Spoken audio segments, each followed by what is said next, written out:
मित्रों, जीवन को खुशहाल करने के लिए, खुशी खुशी रहने के लिए, प्रफुल्लित रहने के लिए, मान सम्मान प्रतिष्ठा के साथ रहने के लिए व्यक्ति को बहुत मेहनत करनी पड़ती है।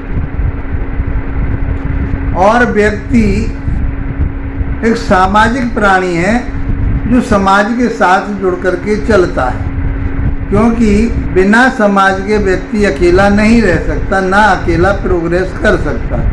कहीं न कहीं किसी न किसी एक दूसरे की ज़रूरत पड़ती है। पहले वीडियो में मैंने आपके लिए एक सामान्य परिचय दिया दिशाओं का, भूमि की ऊर्जा का, बहुत सारी चीज़ें मैंने आपको बताई उसमें। आज जो मैं चर्चा करूँगा भूमि परीक्षण की करेंगे। देखिए, शहरों में तो अब फ्लैटों की बात हो रही है, क्योंकि जगह तो रही नहीं है। जहाँ जगह है, जहाँ भूमि है मौजूद मकान बनाने के लिए, भवन बनाने के लिए, तो सबसे पहले हमको उस जगह की ऊर्जा को देखना पड़ता है। पहले उस ऊर्जा को नापने के बहुत मोटे मोटे साधन थे, ताकि उसी से हमको ये मालूम पड़ता था कि इस जगह की ऊर्जा कैसी है। तो ज़्यादातर जो प्रमाण मिलता है वो गाय का मिलता है, कि जो जिस घर में, जिस जगह में आप अपना मकान बनाना चाहते हैं, तो उसमें सबसे ज़्यादा गाय को माना गया कि बहुत सेंसिटिव होती है गाय, कि उस जगह पर जाकर के गाय, उसकी प्रवृत्ति कैसी हो जाती है, वहाँ जाकर के गाय शकुन के साथ चारा खा रही है, रह रही है, बैठ रही है, उठ रही है, घूम रही है, तो समझिए कि वो जगह, वो भूमि अपने आप में ऊर्जावान है। अन्यथा गाय वहाँ सही तरह से खाना नहीं खा रही, रम्हा रही है, बार बार इधर को अपनी रस्सी को, संकल को तोड़ने की कोशिश कर रही है, तो समझ लीजिए कि उस जमीन की ऊर्जा नेगेटिव है, नकारात्मक है। ऐसा परीक्षण हमारे ऋषि लोग किया करते थे। इसीलिए ज़्यादातर जो प्रथा चल रही थी, तो हमारा देश कृषि प्रधान था, इसलिए गाय की आवश्यकता थी, उससे बछड़े पैदा होते थे, जमीन जोतते थे, पैदावार लेते थे। एक तो ये सिद्धांत था। लेकिन भूमि की ऊर्जा के लिए सबसे ज़्यादा ऋषि मुनियों के आश्रम भी वहीं होते थे जहाँ गाय अपने साथ रखते थे, और जहाँ गाय सुकून से रहती थी, तो समझ लो कि उनके लिए वो जगह पॉजिटिव है, नकारात्मक नहीं है। लेकिन ऐसा बताया जाता है, बहुत से लोग इस बात को इस तरह से कहते हैं कि मान लीजिए वहाँ की नेगेटिव ऊर्जा, गाय को बांध दो वहाँ पर, तो वो पॉजिटिव हो जाएगी। ऐसा नहीं था। नेगेटिव ऊर्जा है तो नेगेटिव ऊर्जा रहेगी, पॉजिटिव ऊर्जा आप नहीं कर पाएंगे, क्योंकि ये प्रकृति का सिस्टम है। उसको आप कैसे बदलोगे? नहीं बदला जाता। जैसा कि आज बहुत सारे लोग उस ऊर्जा को उस माध्यम से ना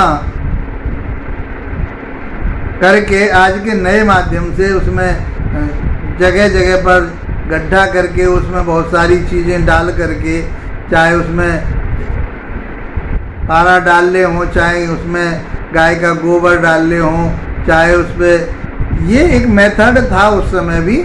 लेकिन वो किस माध्यम से था, वो चीज़ें अभी किसी के पकड़ में नहीं आई।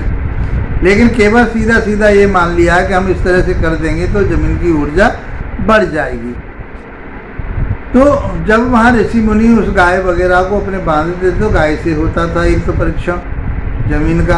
आज तो बहुत सारे यंत्र वगैरह आ गए हैं, और उसके मिट्टी की पहचान होती है, उससे कुछ चीज़ों की पता होती है। वो पैदावार के लिए होती है, ना कि रहन सहन के लिए होती है, कि फास्फोरस कितना है इसके अंदर, ये चीज़ें कितनी है इसके अंदर। तो ये सारी चीज़ें तो वहाँ से मिल जाती है। लेकिन वो ऊर्जा जो ज़मीन में है, वो पशु पक्षी बहुत आसानी से उसको ग्रहण कर लेते थे, इसलिए उसको मानते थे। जैसे देखिए जब आंधी आती है तो आज भी उस चीज़ का निराकरण, एकदम पशु पक्षी शांत हो जाते हैं। इवन जो डॉग होते हैं, कुत्ते भी होते हैं, वो भी छिप जाते हैं। जैसे भूकंप आने को हुआ, आंधी आने को हुई, कोई ऐसी चीज़ होती है तो वो पहले से ही संकेत दे देते हैं। तो ये इन सारी चीज़ों से वो परीक्षण करते थे, सारे इन्वायरमेंट का भी, जमीन की ऊर्जा भी ऐसे देखते थे।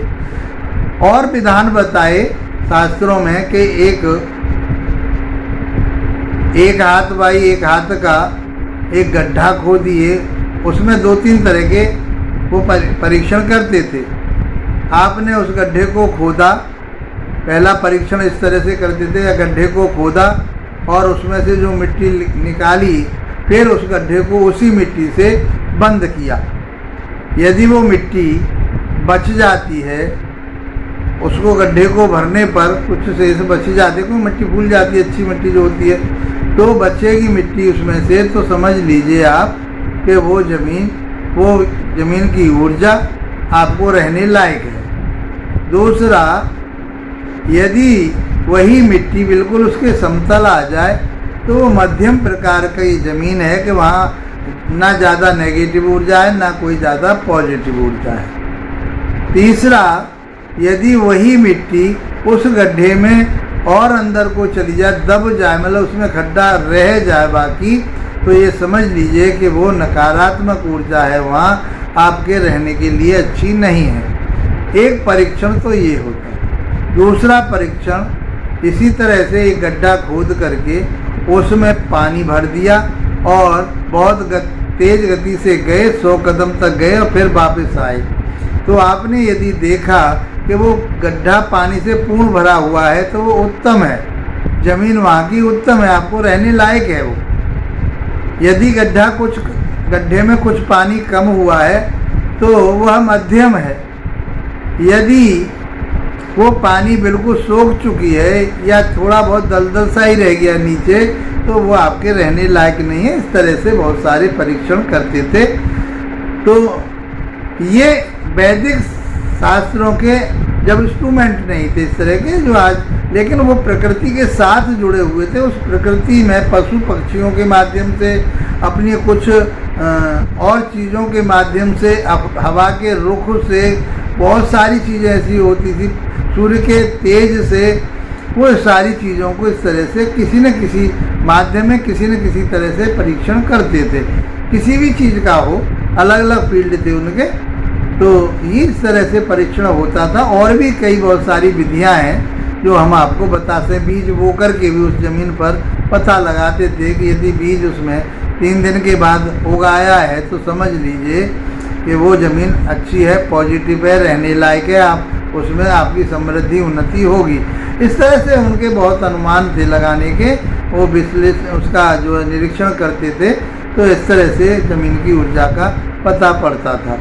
मित्रों, इसी प्रकार से अब जो नया वास्तु चल रहा है, आजकल के लोग फैंसी वास्तु है ये, जो चीन से लेकर के आए हैं यहाँ, जबकि चीन हमारे यहाँ से कुबेर जी को ले गया।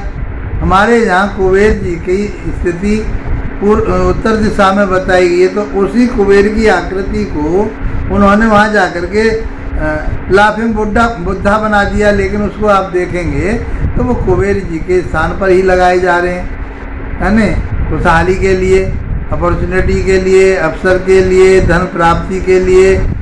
तो ये बहुत सारी चीज़ें तो यहाँ से नकल हो रही हैं। हमारा जो वैदिक ज्योतिष है, जो हमारा वैदिक वास्तु है, वो बहुत अच्छी